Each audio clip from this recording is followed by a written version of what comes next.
Teacher के साथ एक वातावरण में जो एडजस्टमेंट सीखते हैं, शिक्षा का नाम है गोल्ड मेडलिस्ट होता है। केवल किताबी ज्ञान से आप वातावरण से सामंजस्य कर ले, आपके अंदर लीडरशिप क्वालिटी आ गई, ऐसा कभी नहीं होगा। वो एक भाग है, कुछ इंफॉर्मेशन है, उसे दिमाग में बिठाते हैं, परीक्षा देते हैं, 3 घंटा उसका रिजल्ट मिलता है, वो बहुत आवश्यक है करना ही। लेकिन वातावरण के साथ सामंजस्य बना ले, आदमी आदमी के साथ हम सामंजस्य बना ले, ठीक है, ऐसा भी। तो प्रस्ताव तो कई बच्चों को मिला था, लेकिन कुछ बच्चों ने निर्णय लिया कि नहीं सर हम एक बार जाएंगे, और मुझे बहुत खुशी हुई उनके मूल्यांकन को सुनने में। अविनाश भैया हमारे रजिस्ट्रार महोदय भी दुर्ग यूनिवर्सिटी से आए थे, लेकिन वो थोड़ा सा लेट पहुंचे वहाँ विद फैमिली। और जो कमिश्नर बी आर अग्रवाल जी जो रायपुर नगर निगम में है विद फैमिली, और ऐसे बहुत सारे लोग आसपास से, और देश के लगभग 7 राज्यों से यहाँ शामिल थे, 30-35 लोग, और 280 लोग लगभग 8 राज्यों से रायपुर में थे, जिसमें 3-4 लोग गए थे जहाँ मुझे भी शामिल होने का मौका मिला। तो पहले हम कुछ टीचर्स को सुन लेंगे, उसके बाद फिर बच्चों को। तो सर 3 से 5 मिनट में अपना 5 मिनट में अपनी मूल्यांकन रखेंगे। तो मैं चाहूँगा अंशु दत्ता सर, सभी टीचर आ जाए, राजेंद्र सर, गणेश्वर सर, नितेश जी, एक बार तालियां सबके लिए। अच्छे बैठे उनको हम बुलाएंगे, उनके बाद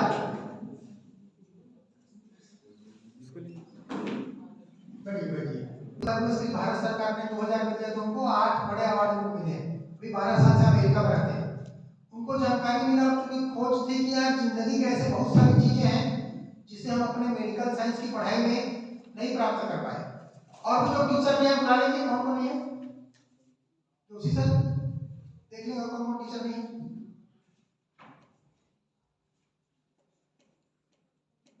10 है, 11, 14, बाकी और कौन कौन है?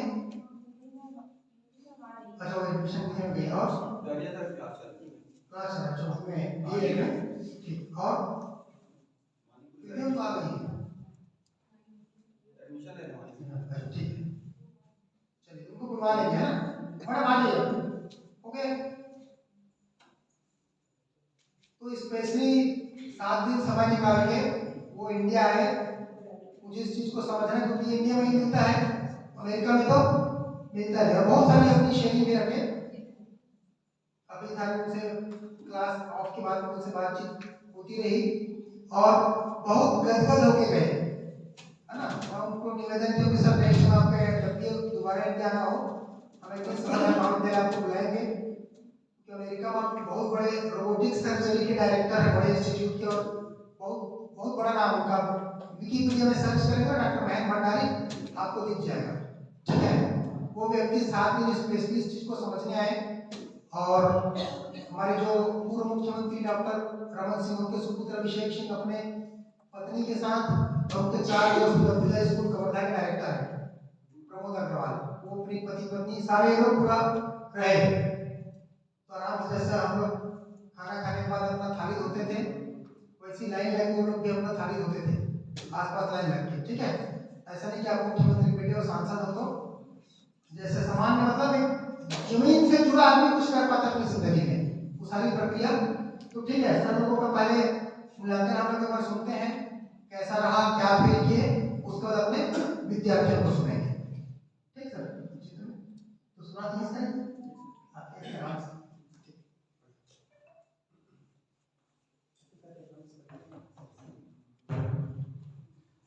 नमस्कार, मैं Rajendra Kumar, assistant professor IT department. जीवन विद्या शिविर में जो भी हुआ, जो मुझको अच्छा लगा, वो कुछ लाइन्स हैं वो जो मैं शेयर करना चाह रहा हूँ। कुछ पॉइंट्स में मैं अपना बात रखूंगा, जैसे 5-6 पॉइंट्स हैं, जैसे कि यह शिविर मेरे लिए क्या रहा, कैसा रहा, जैसे शिविर में जाने से पहले क्या था और शिविर करने के बाद क्या अनुभव हुआ। जैसे कि शिविर जाने से पहले लगता ये था कि रहना, रहन सहन, खान पान, ठीक है, या फिर जो भी हमारी इच्छाएं होती हैं, ठीक है, यही हमारा जीवन है, इसी में हमारा जीवन सिमट जाता है, ठीक है। या फिर कभी ऐसा लगता था कि हम लोग जीते क्यों हैं, ठीक है, मतलब इसकी प्रतिपुष्टि नहीं हो पाती थी, ठीक है। दुख जो है वो है क्या चीज, दुख क्यों आता है, ठीक है। ये कुछ कुछ पॉइंट्स थे जिस पर वहां पर जाने के बाद कुछ समझ आया कि ये होता क्यों है, ठीक है।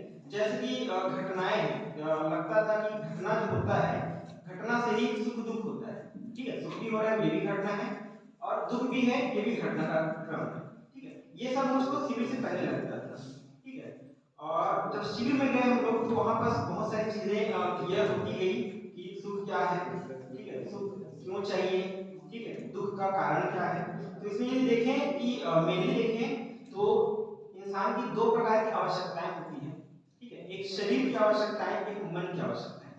ठीक है, तो शरीर की जो आवश्यकताएं होती है वो तो फिजिकल नीड्स हैं जो कि पूरा किया जा सकता है, इसके लिए रिसोर्सेज हमारे पास अवेलेबल है। ठीक है, इंसान जो खुश रहता है वो मन से खुश होना चाहता है, मन से निरंतर खुश रहना चाहता है। ठीक है, तो ये जो पॉइंट्स है, यही जो पॉइंट्स है जो लाइफ में हम लोगों के मतलब निरंतर चाहिए। जैसे कोई एक समझना है कुछ भी चीज, तो यदि आप खुद में समझ लेते हैं, अपने आप में समझ लेते हैं, तो समझना यदि खुद में हो गया तो रहना परिवार में आसानी से हो सकता है। ये चीज है। जैसे कि हम लोग देखते हैं कि समस्या जो है, समस्या को हम लोग दुख का कारण मानते हैं, जबकि समस्या दुख का कारण नहीं है। हमारे पास कोई समस्या आ रही है, उसको हम समस्या की नजर से देख रहे हैं, तो हमारे पास जब उसका समाधान नहीं होता है तो ही हमें दुख होता है। ठीक है, तो समस्या दुख का कारण नहीं है, समाधान ना होना हमारा दुख का कारण है। घटना हमेशा घटती रहती है और घटती रहेंगी। हम उस पर क्या रिएक्ट करते हैं, कैसे रिएक्ट करते हैं, हमारा उस टाइम पर मनोबल कैसा रहता है, हमारा स्टेट ऑफ माइंड क्या है, ये डिपेंड करता है कि हम खुश होंगे कि दुख होंगे।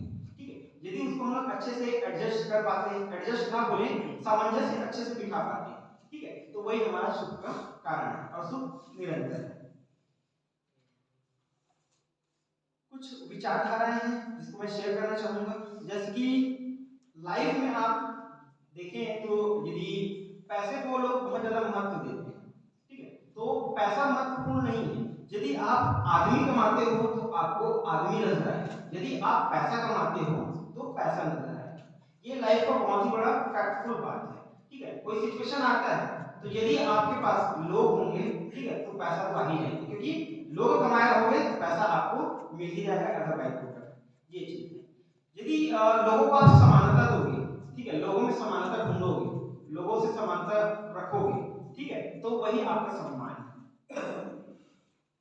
एक और चीज है जो स्किल से रिलेटेड है। जैसे कि मान लो हम लोग स्किल के पीछे जाते हैं, स्किल देखते हैं, ठीक है, तो हम लोगों को ऐसा लगता है कि हमारे मतलब कि जॉब की कमी है या कुछ इस टाइप से।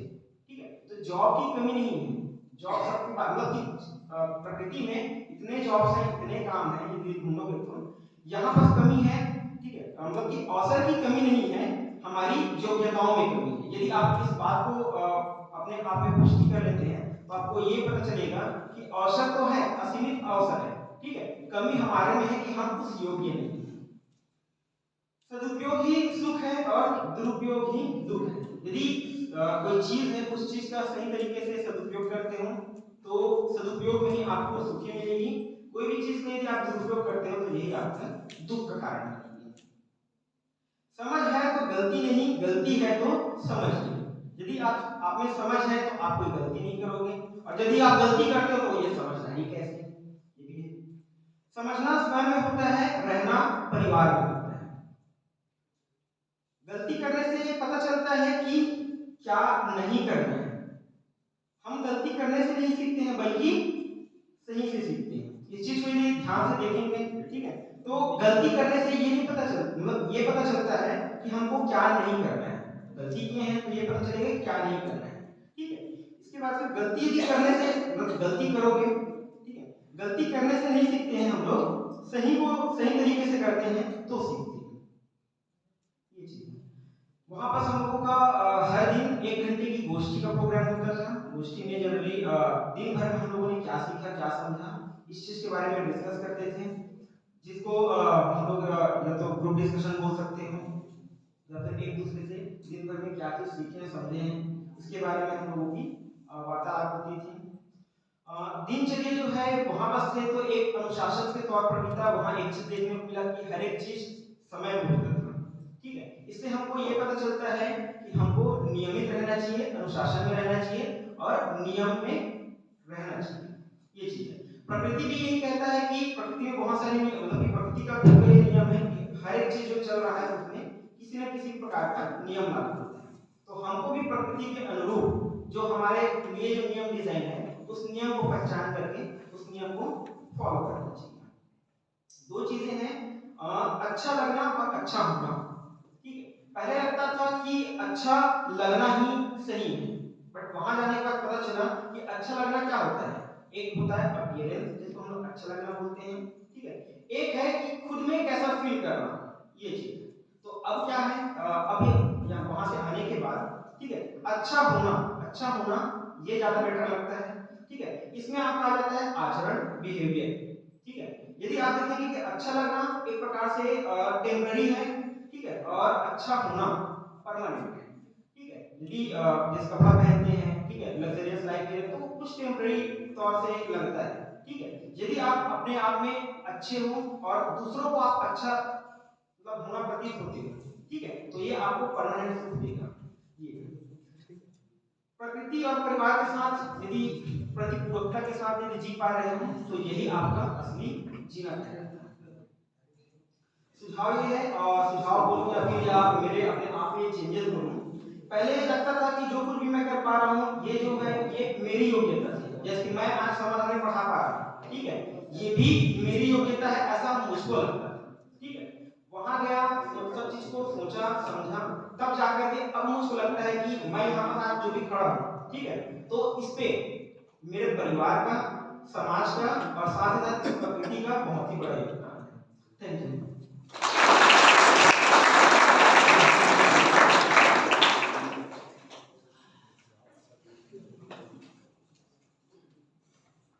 आप सभी को सुप्रभात।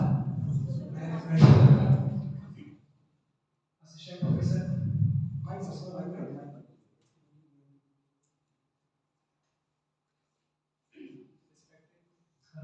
Respective principal sir and director sir and सभी प्राध्यापक। सर्वप्रथम आप सभी को नव वर्ष की हार्दिक शुभकामनाएं। कैसे हैं आप सभी? हमको सौभाग्य मिला श्रोमदेव जागीरिया जी का शिविर अटेंड करने का। एक दिन तो मैं मिस कर दिया था, लास्ट के 7 डेज मैंने अटेंड किया और काफ़ी नई नई जानकारी मिली। और इससे पहले भी मैं वर्कशॉप अटेंड किया था, लेकिन मैंने शिविर पहली बार अटेंड किया, तो संक्षेप में अपनी बात रखूंगा। देखिए, सबसे पहला तो ये कि शिविर से पहले मेरी क्या स्थिति थी और अब शिविर के बाद मैं कैसा महसूस कर पा रहा हूँ, तो उस बात को मैं 2 लाइन में रखूंगा। या जीवन विज्ञान परिचय शिविर जो है मेरे लिए काफ़ी सुखदायी रहा। शिविर से पहले मैं स्वयं को पूर्ण रूप से समाधानित महसूस नहीं कर पा रहा था। अब जीवन का वास्तविक आनंद जो है मैं ले पा रहा हूँ, इस बात को मैं एक्सेप्ट करता हूँ। कुछ विचार हैं, कुछ विचारों को रखना चाहूँगा जो कंटेंट के रूप में है, जो मैंने वहाँ ग्रहण किए हैं। वो 4 to 5 लाइन्स में है।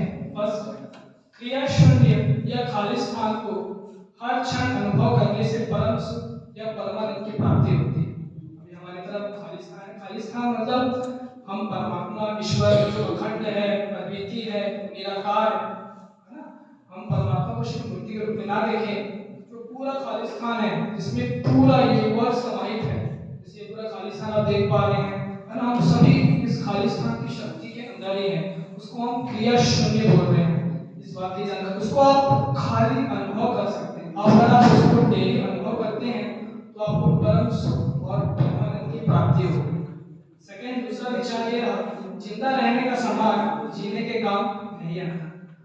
जैसे हम अपने मन, वृत्ति, चित्त और आत्मा को अगर सिर्फ समान तक सीमित रखेंगे तो सुख आपको मिलेगा जरूर, लेकिन वो मात्र क्षणिक रहेगा। लेकिन अगर आप अपने मन चित्त को सही दिशा, न्याय, धर्म और सत्य की ओर लेके जाते हैं तो आपको वास्तविक सुख प्राप्त होगा। तो वही है, जिंदा रहने का समान जीने के काम नहीं आता। नेक्स्ट, भ्रमित मानव संग्रह, सुविधा, युद्ध व संघर्ष से जीता है। जो मानव भ्रमित है वो सुविधा करेगा, सुविधा के लिए संग्रह करेगा, युद्ध भी होता है और संघर्ष भी करता है। तो वो आदमी भ्रमित है, वो सिर्फ जिंदा रहने काम आएगा। जबकि जागृत मानव न्याय, धर्म व सत्य पूर्वक जीता है। सत्य फ्रेश होने बोल रहे हैं। नेक्स्ट, अब जो मेरी सोच और मेरी मानसिकता में जो बदलाव आया है वो ये बदलाव आया कि जब मैं मेरी सोच और मानसिकता में ये बदलाव आया कि जब मैं अपनी पहचान उन चीज़ों से जोड़ता हूँ जो मैं वास्तव में नहीं हूँ, तो मैं अपने आप को भ्रमित पाता हूँ। लेकिन जब मैं अपनी सोच और विचार को उन चीज़ों पर लगाता हूँ जो मैं वास्तव में हूँ, तो मैं अपने आप को समाधानित पाता हूँ। कुछ स्किल है जो हमें आती है तो उसको हम कंफर्टेबल रूप में हम बोल सकते हैं।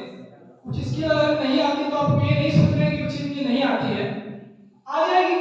आप उसमें सिर्फ ये रखिए कि मैं अपने आप को अपने मतलब जैसे एग्जाम्पल है, सपोज कोई प्रैक्टिकल आपको बनाने नहीं आ रहा है, ये भी प्रैक्टिकल हो सकता है, तो आप ये मत सोचिए कि मुझे नहीं आ रहा है, आप ये सोचिए कि मैं उसको किस प्रकार बना सकता हूँ। मतलब हमको समाधानित होने का पूर्ण प्रयास करना है कि कुछ विचार है मेरे को मिले तो मैं अपने विचार को उन चीज़ों में लाऊंगा जो पॉजिटिव वेव से भरी हुई है, निगेटिविटी से मैं बिल्कुल दूर रहूंगा।